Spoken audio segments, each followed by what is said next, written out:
Well, that would be cool if we have ballast stones down there near the wreck. Got a little piece of a ballast stone. Oh, wow. Wow. Oh, look at that. Wow, that's beautiful. Look at that. That's awesome. How you feeling, Jess, right now? Pretty awesome. I'm speechless for once. It began with a whisper. A quiet rumor passed between sailors more than 2 centuries ago. A rumor about a ship, heavy with gold, vanishing into the unforgiving Atlantic, leaving behind nothing but fragments of a mystery. For generations, that story was dismissed as legend, until now. Because in a stunning twist, Rick Lagina, one of the most persistent treasure hunters of our time, has revealed something that could turn myth into reality. According to Rick, the lost shipwreck didn't just carry valuables, it carried nearly $4 million in gold, and its trail may lead straight to one of the most enigmatic islands on Earth. Why would Rick drop such a bombshell now? What clues has he found?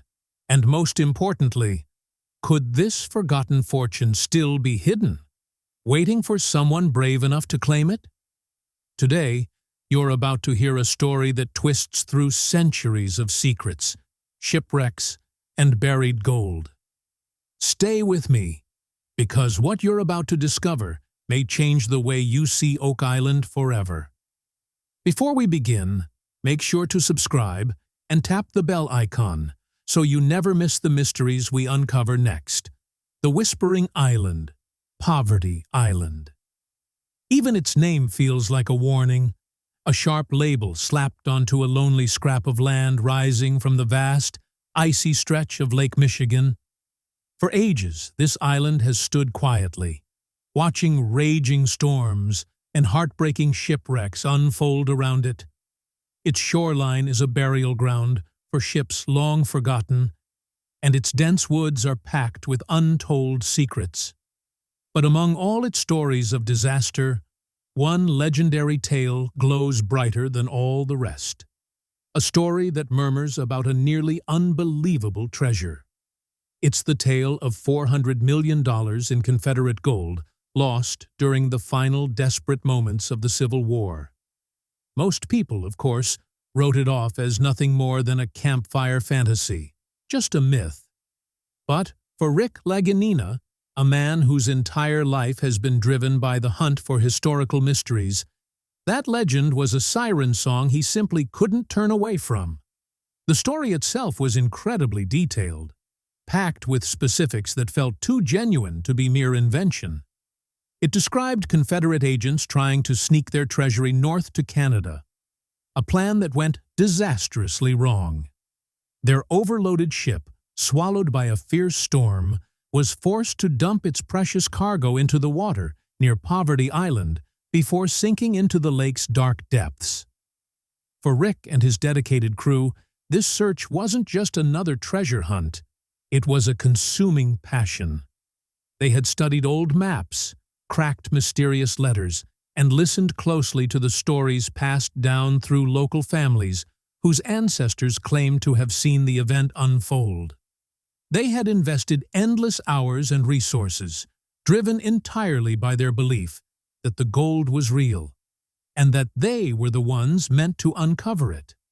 Now, floating on the lake's calm surface, equipped with cutting-edge underwater scanning technology, they were closer than ever to uncovering the truth.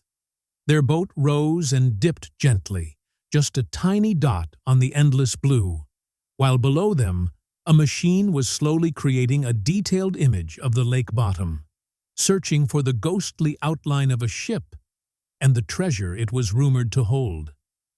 Tension filled the boat so intensely, it felt alive.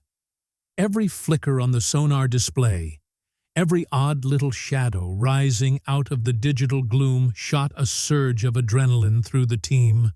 They were chasing a dream, a $400 million dream, and the energy in the air was electric. They knew that at any second, more than a century of hidden history could come awake with one unmistakable ping. But the lake wasn't ready to surrender its greatest mystery so easily. and the picture forming on the screen would turn out to be far stranger than the simple wreck they were expecting. The sonar device hummed a steady rhythm, a sound that had become the pulse of the entire mission. On the monitor, the dark greens and blacks of the lakebed slid past, a mostly barren landscape of rock and drifting silt.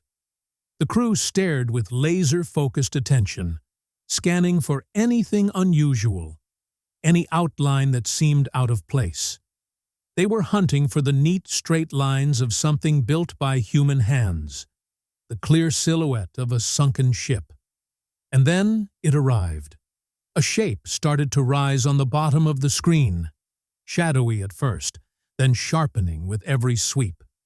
It was long, distinct, and unmistakably the remains of a vessel. A surge of excitement rolled through the crew. This was it. This had to be the legendary ship, the one that carried the Confederate gold.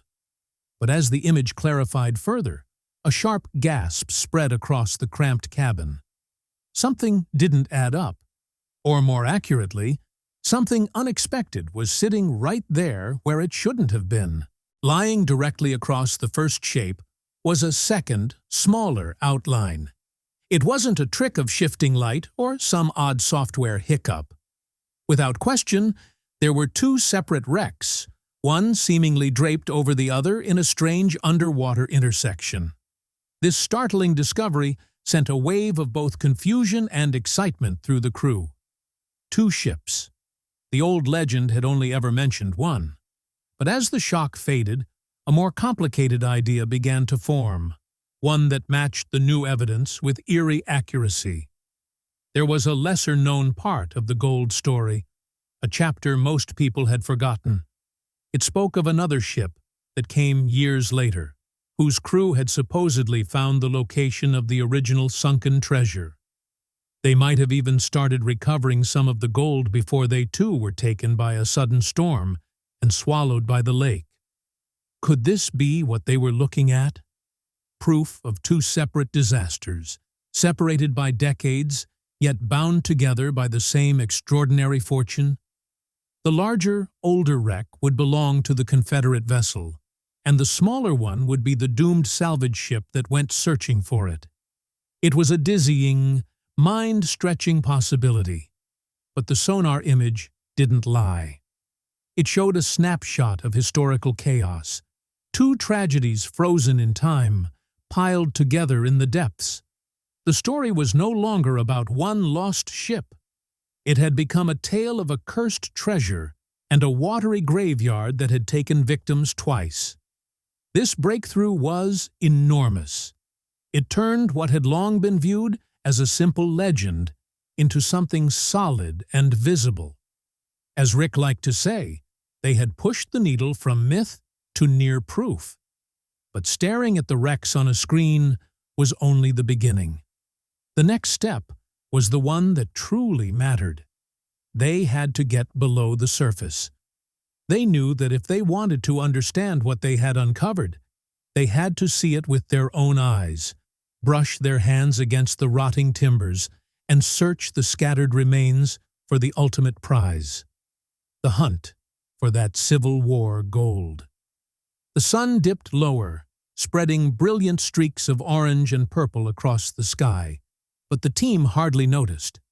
Their thoughts were fixed far below them, about 100 feet down in the cold, dark water.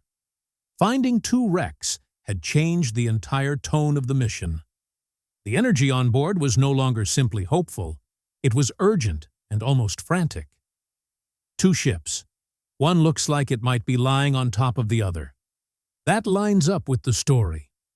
A plan formed quietly but firmly. At first light tomorrow, they would dive. There was no alternative. The mysteries raised by the sonar were far too compelling to ignore.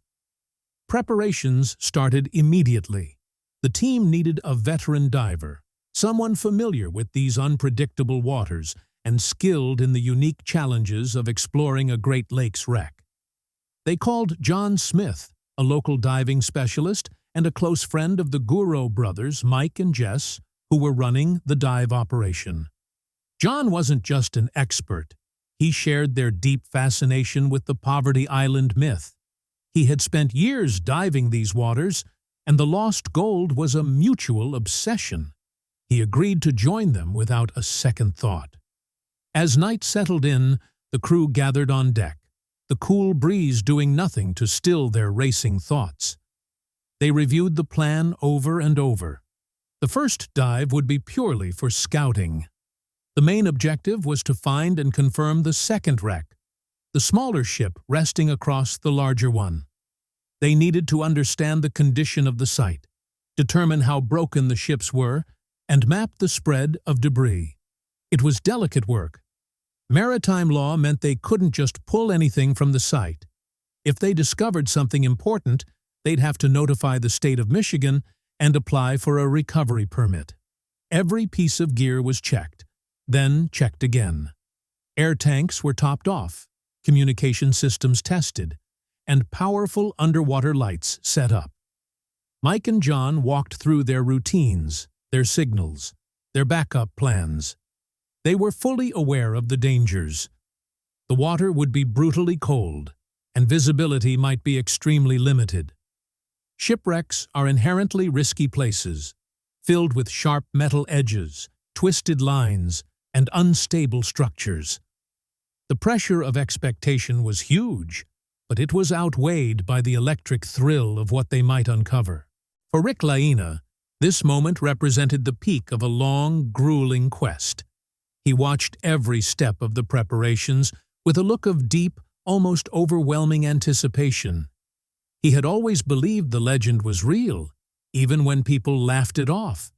He followed the data, trusted the historical accounts, and now, at last, the two were merging. The sonar had drawn the map. The dive would hopefully deliver the proof. As night settled over Poverty Island, the team tried to rest, but sleep wouldn't come. Their minds kept circling around the morning ahead, the secrets waiting in the depths, and the irresistible possibility of gold. The next day wouldn't just be about confirming the existence of two wrecks. It would be about searching for the very first sign that could lead them toward $400 million. Morning arrived crisp and bright, with Lake Michigan lying still and perfect like polished glass. Let's get in that water. The calm weather was a gift. The crew returned to the exact coordinates from the day before, anchoring directly above the ghostly shapes revealed by the sonar. The divers, Mike and John, were already geared up, their movements smooth and familiar. A last test of the comm system, a quiet nod, and then they slipped off the side of the boat, vanishing beneath the water with barely a splash. On the surface, the rest of the team clustered around the monitor connected to the diver's audio feed. Matty Blake, who was recording the entire mission, held the microphone steadily as he kept contact. "Divers are down," he announced, his voice echoing in the calm air. The minutes that followed dragged endlessly. They could do nothing but wait, imagining what the divers were seeing in the cold darkness below. They were completely blind, relying entirely on the voices that would soon crackle through the speaker. At last, Mike's voice came through, faint, warped slightly by the water, but clear enough. They had reached the bottom and begun their search. Their powerful lights swept slowly across the lake bed, cutting through the murk. Then he reported seeing something. Debris. Not just a few scattered fragments, but a massive field of it. The first wreck, the shallower one, was utterly annihilated. It wasn't so much a ship as a violent explosion of shattered wood and twisted metal. Mike described a scene of total destruction, as if a tornado had ripped through it. Planks were broken into splinters, beams snapped, and everything was strewn across the bottom. He guessed the ship, having sunk in relatively shallow water, had been pounded for years by waves and ice. The relentless power of the Great Lakes had torn it to pieces, reducing a once sturdy vessel into scattered ruins. It was a sobering picture, a reminder of how merciless the lake could be. But buried in the destruction, they found something meaningful. Mike's voice crackled again, this time carrying a rising spark of excitement.